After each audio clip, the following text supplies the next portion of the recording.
Assalamualaikum warahmatullahi wabarakatuh. Apa kabar sobat-sobat semuanya? Oke, kita lanjutkan saja ceritanya. Min sudah lama nggak petik buah manggis, dahulu. Bab 3605 sampai bab 3608. Gong Qianqiu mengambil keputusan dan mulai melaksanakan rencananya. Dia sudah berada di pavilion barat dan merupakan orang yang tidak berarti di mata para murid elit. Biasanya tidak banyak orang yang memperhatikan gerak-gerik Gong Qianqiu miliknya. Justru karena itulah Gong Qianqiu diam-diam mengerahkan Du Xiao dan beberapa tentara yang tewas. Bekerja sama dengan respon internal sekte Sige Qianqiu, Sige terputus dari dunia luar. Setelah memastikan semuanya sudah siap, Gong Qianqiu langsung pergi ke aula utama pavilion barat. Aula utama dijaga ketat, yang dapat digambarkan sebagai 5 langkah, 1 pos, 10 langkah, dan 1 penjaga. Karena ini adalah inti dari pavilion barat, tempat disimpannya banyak teknik rahasia pavilion barat. Itu juga merupakan base camp tempat master pavilion duduk. Gong Qianqiu, apa yang kamu lakukan di sini? Penjaga itu bertanya dengan nada dingin. Gong Qianqiu berkata sambil tersenyum, saya ada hubungannya dengan Master Pavilion. Omong kosong, Master Pavilion tidak memanggil siapapun ke sini hari ini. Seorang junior tadi kenal sebenarnya datang ke sini untuk menimbulkan masalah. Cepat pergi, jika tidak, jangan salahkan saya karena mentraktir Anda, sama-sama. Beberapa penjaga mengikuti dan mengusir Gong Qianqiu. Meskipun Gong Qianqiu tidak terlalu kuat di mata mereka, mereka sangat iri dengan penampilannya. Secara khusus, dia tidak tahan atau sedikit iri dengan metode Gong Qianqiu dalam berurusan dengan laki-laki. Jadi dia memanfaatkan kesempatan itu dan berbicara dingin kepada Gong Qianqiu. Kamu masih memiliki rasa superioritas. Dari mana kamu mendapatkan kepercayaan dirimu? Gong Qianqiu berkata dengan bercanda. Para penjaga sedikit terkejut, dan sebelum mereka sempat bereaksi, sosok Gong Qianqiu telah menghilang dari pandangan semua orang. Pergilah ke neraka, sebuah suara dingin terdengar di belakangnya. Kapten penjaga tidak dapat mengelak dan langsung dilindungi oleh kekuatan kekerasan. Tanpa mengeluarkan suara, itu berubah menjadi bola kabut darah. Hidup dengan sampah seperti ini hanya membuang-buang udara. Kata Gong Qianqiu dingin, anggota pengawal lainnya sangat terkejut. Mereka tidak pernah membayangkan bahwa penglihatan orang yang awalnya tidak penting bisa begitu menakutkan. Kapten penjaga terbunuh seketika tanpa menangkap satu gerakan pun. Serangan terhadap konvoi tersebut langsung memicu reaksi berantai. Penjaga lainnya tiba satu demi satu dan mengepung Gong Qianqiu di lingkungan yang tahan cuaca. Ini saat yang tepat, aku akan mengirimmu kembali ke barat bersama-sama, sehingga kamu tidak akan kesepian di jalan menuju neraka. Apakah aku cukup baik? Sebelum dia selesai berbicara, Gong Qianqiu tiba-tiba melepaskan napas di tubuhnya. Tekanan energi yang kuat dan menakutkan menyebar secara instan. Badai yang ditimbulkan oleh nafas saja membuat banyak orang menjauh. Semua orang terkejut, terutama para murid elit pavilion barat yang sebelumnya membenci Gong Qianqiu. Saat ini, dia bahkan ketakutan setengah mati. Dia begitu kuat. Mengapa kalian berkelahi? Cepat kembali dan beritahu Master Pavilion. Semua orang pergi satu demi satu. Bagaimana bisa begitu mudah untuk melarikan diri? Gong Qianqiu bergegas keluar dengan kecepatan tinggi dan menamparkan punggung kedua penjaga itu. Bang-bang, 2 garis kabut darah naik.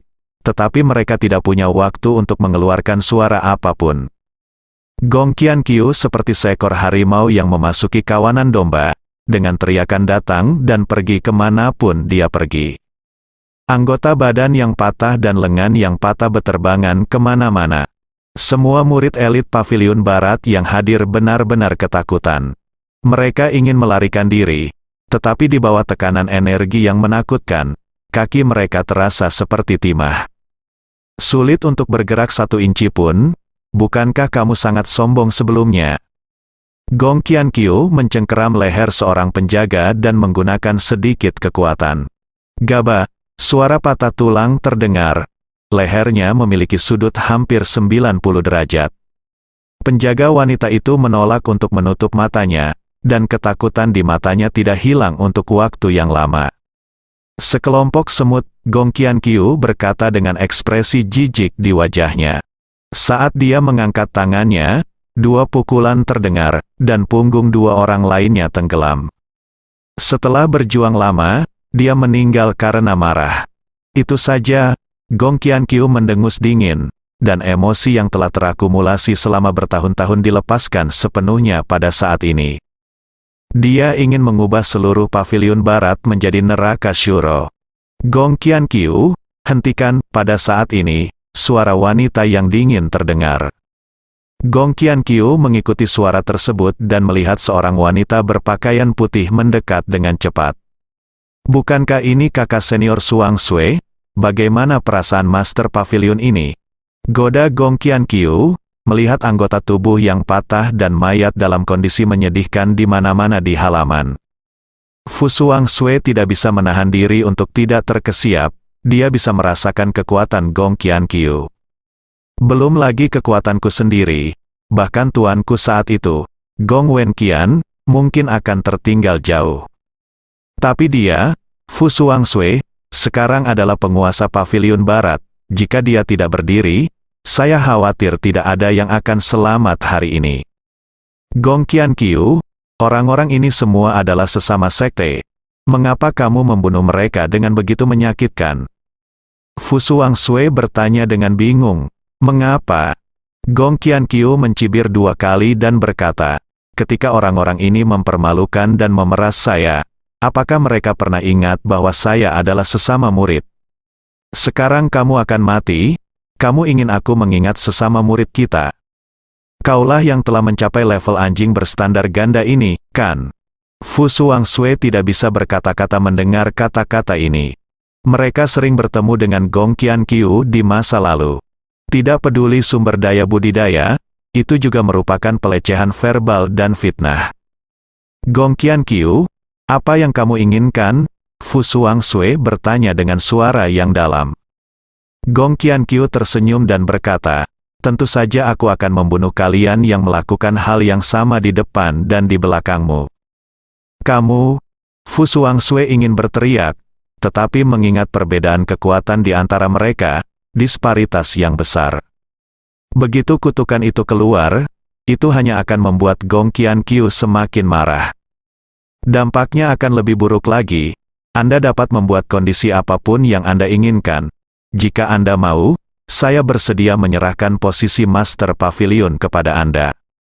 Fu Suang Sui hanya ingin menstabilkan Gong Qianqiu sekarang. Akan lebih baik jika kita menundanya sampai bala bantuan tiba. Meski tidak ada bala bantuan, selama nyawa ini bisa diselamatkan, itu lumayan. Saya bisa mempertimbangkan ini. Fu Suang Sui hendak menyerang ketika setrika masih panas, tetapi disela oleh Gong Qianqiu, tetapi saya punya satu syarat lagi. Kondisi apa? Fu Suang Sui bertanya. Gong Qianqiu berkata dengan menyedihkan, berlututlah di depanku dan bersujud untuk mengakui kesalahanmu. Kamu tidak mau, kalau begitu, matilah. Gong Qianqiu sekali lagi melepaskan energi yang menakutkan, dan semua orang yang hadir menghadapinya, itu, seperti kematian. Di hadapan Tuan seperti itu, mereka memang rapuh seperti semut. Wajah Fu Suang Sui sangat jelek, dia tahu bahwa Gong Qianqiu ingin mempermalukan dirinya sendiri. Biarkan dirimu dipermalukan di depan semua murid Paviliun Barat. Apakah kamu benar-benar akan melakukan sesuatu? Suara Fu Suang Sui bergetar. Gong Qianqiu mengangkat bahu dan berkata, kamu memimpin beberapa pelacur untuk merusak reputasiku di belakangku. Bukankah kamu melakukan segalanya dengan benar? Baiklah, aku akan berlutut. Selama aku berlutut, kamu akan melepaskan Sige. Kehidupan murid kan? Harus dikatakan bahwa Fu Suang Sui sangat fleksibel. Dia langsung bertransformasi dari seorang pria yang rakus hidup dan takut mati berlutut memohon belas kasihan, menjadi seorang master pavilion baik yang mengorbankan nyawa murid-muridnya.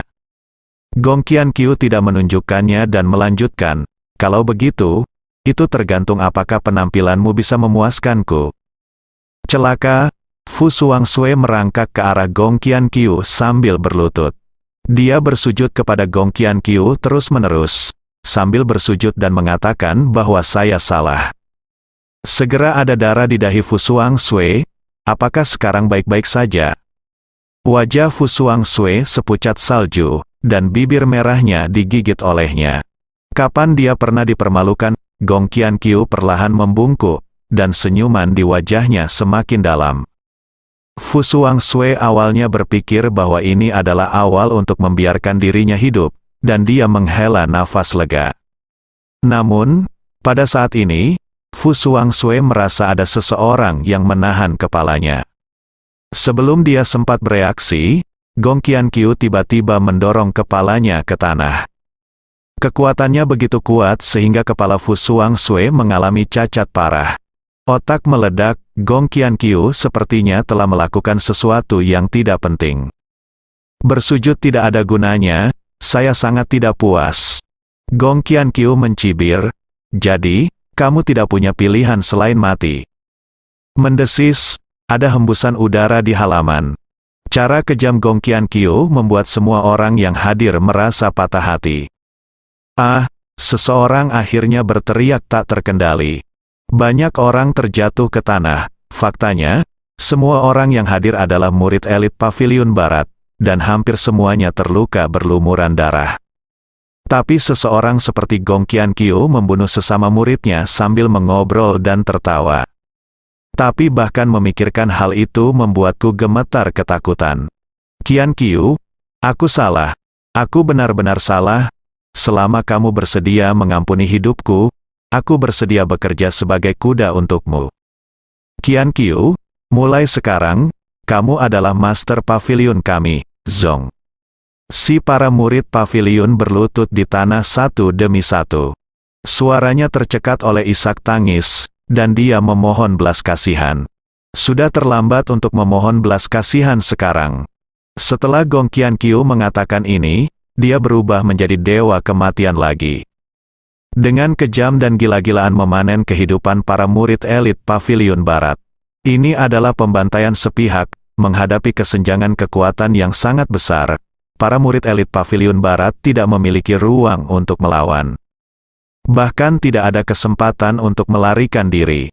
Kalian semua layak mati kemanapun Gong Qianqiu pergi, beberapa nyawa hilang. Pada akhirnya, seluruh area inti Sige dipenuhi darah. Juga bertindak pada saat yang sama adalah Du Gu Xiao dan anggota Death Warriors. Mereka memiliki keunggulan absolut dalam hal kekuatan. Dalam waktu singkat, seluruh Pavilion Barat berubah menjadi neraka dunia. Mayat berserakan di ladang, dan aliran darah mengalir. Bahkan awan di atas Pavilion Barat tampak diwarnai merah oleh pantulan darah. Semua murid Sige yang menindas Gong Qianqiu dipenggal. Hanya detail karya Sekte Qianqiu yang dimasukkan ke Pavilion Barat yang tersisa.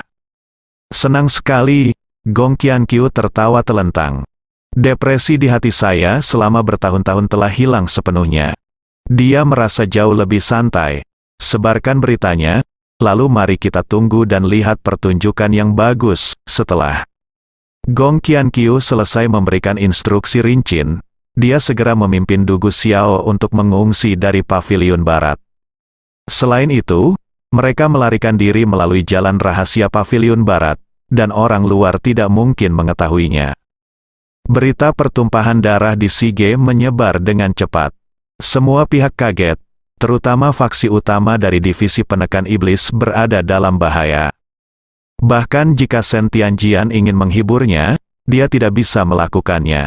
Tepatnya, keagungan penjara Shen Tian di mata banyak faksi hampir hilang. Menghadapi situasi ini, juru bicara sementara Shen Tianjian juga merasa tertekan dan tidak berdaya. King Long dan yang lainnya juga dengan cepat menerima berita itu. Mereka bahkan mengirim orang ke Pavilion Barat untuk segera menyelidiki situasinya. Tentu saja target utama penyelidikan mereka adalah Gong Qianqiu. Namun kabar yang didapat, tidak diketahui kehidupan dan kematian Gong Qiankyu serta tidak diketahui keberadaannya. Saya pribadi pergi untuk melihat pemandangan itu. Itu benar-benar neraka. Orang yang melakukannya sangat kejam. Memikirkan pemandangan tragis di paviliun barat, bahkan King Long bergidik tanpa sadar. Apakah menurutmu Gong Qiankyu yang melakukannya? Suzaku melontarkan kejutan lagi. Qilin merenung sejenak dan berkata, saya pikir itu sangat mungkin. Dan saya selalu merasa bahwa Gong Qiankyu masih hidup. Jika tidak, tidak akan ada jejak. Saya juga bertanya kepada murid-murid paviliun barat yang masih hidup, dan mereka semua ketakutan. Tidak, ini benar-benar tidak koheren. King Long berkata dengan suara yang dalam. Mata Suzaku sedikit menyipit, dan dia semakin merasa bahwa orang yang menyebabkan semua ini adalah Gong Qiankyu. Gong Qiankyu berasal dari Sige, jadi dia secara alami mengetahui lingkungan geografis Sige dengan sangat baik. Hanya dengan cara ini dia dapat menghubungi kekuatan eksternal untuk sepenuhnya memutus hubungan antara paviliun barat dan dunia luar. Selanjutnya, menurut apa yang dikatakan King Long, para murid yang terbunuh di paviliun barat meninggal dengan berbagai cara yang aneh, dan itu pasti bukan disebabkan oleh satu orang. Di tempat kejadian, dia benar-benar tertekan. Selain bosnya, satu-satunya yang bisa mencapai ini adalah Sekte Qiankyu yang sangat misterius. Khususnya, cara orang-orang itu dibunuh sangat mirip dengan Dugu Xiao dan para master prajurit kematian yang sebelumnya menyerang base camp. Terus telusuri jejak Gong Qiankyu, dan kebenaran akan segera muncul, kata Suzaku pelan.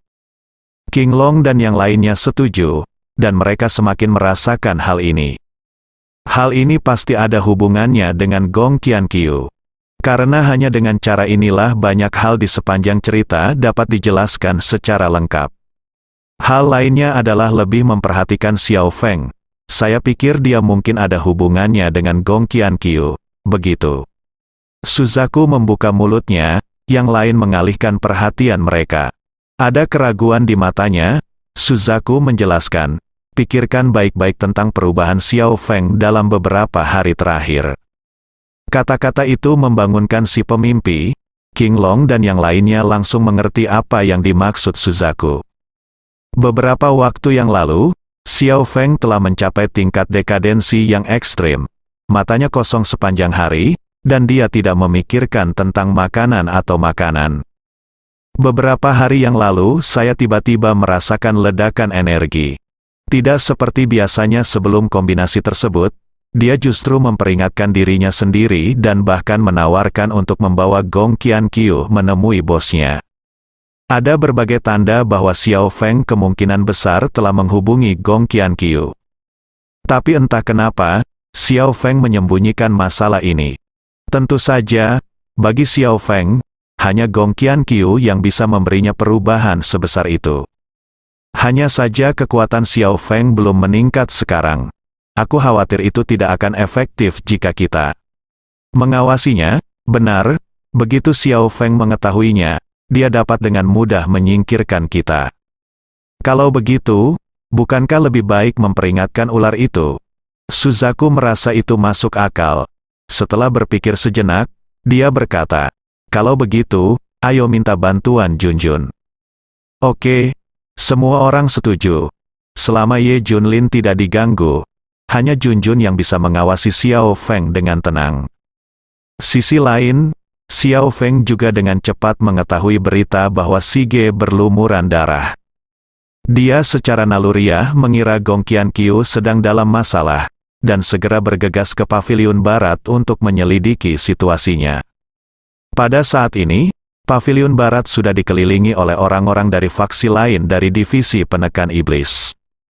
Namun dengan identitas Xiao Feng, dia tidak menemui kendala apapun jika ingin masuk. Bagaimanapun, seluruh departemen penindas iblis sekarang ingin memeluk erat paha Ye Junlin. Para pecinta paha tentu saja adalah orang-orang yang mereka coba untuk menyenangkan. Tapi sekarang Xiao Feng benar-benar tidak mau mendengarkan sanjungan tersebut. Dia mencari jejak Gong Qiankyu kemana-mana seolah dia gila. Qian Qiu, tolong jangan mendapat masalah, balas pesanku dengan cepat ya. Qian Qiu, kamu di mana? Xiao Feng terus mengirimkan pesan menggunakan alat komunikasi. Tapi Gong Qian Qiu tidak menanggapi. Hal ini membuat Xiao Feng merasa semakin bingung. Dia mencari di paviliun barat di dalam dan di luar, dan semua jalan rahasia dari berbagai agensi tidak terlewatkan. Namun masih belum ada kabar tentang Gong Qian Qiu. Xiao Feng duduk dengan sedih di atas batu, masih ada sedikit bau darah yang melayang di udara. Tapi bau ini membuat Xiao Feng semakin khawatir. Ada banyak kekuatan di divisi penekan iblis, mengapa mereka memilih paviliun barat? Mungkinkah ini terkait dengan penyelidikan Qian Qiu terhadap keberadaan Tianxi?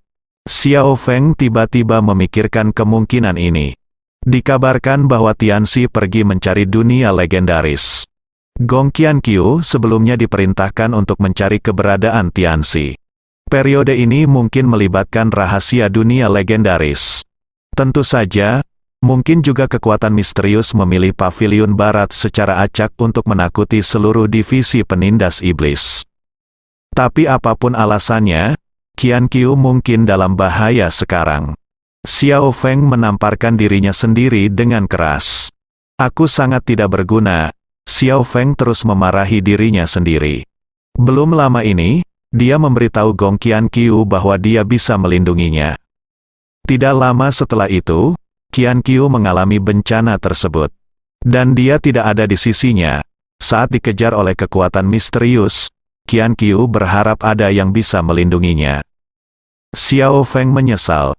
Jika dia mengambil keputusan saat itu, dia akan membawa Gong Qian Qiu kembali ke base camp. Lalu dia bisa lolos dari bencana. Qian Qiu, ini semua salahku karena tidak cukup tegas. Ini semua salahku karena tidak berguna. Ini semua salahku karena tidak bersamamu sepanjang waktu.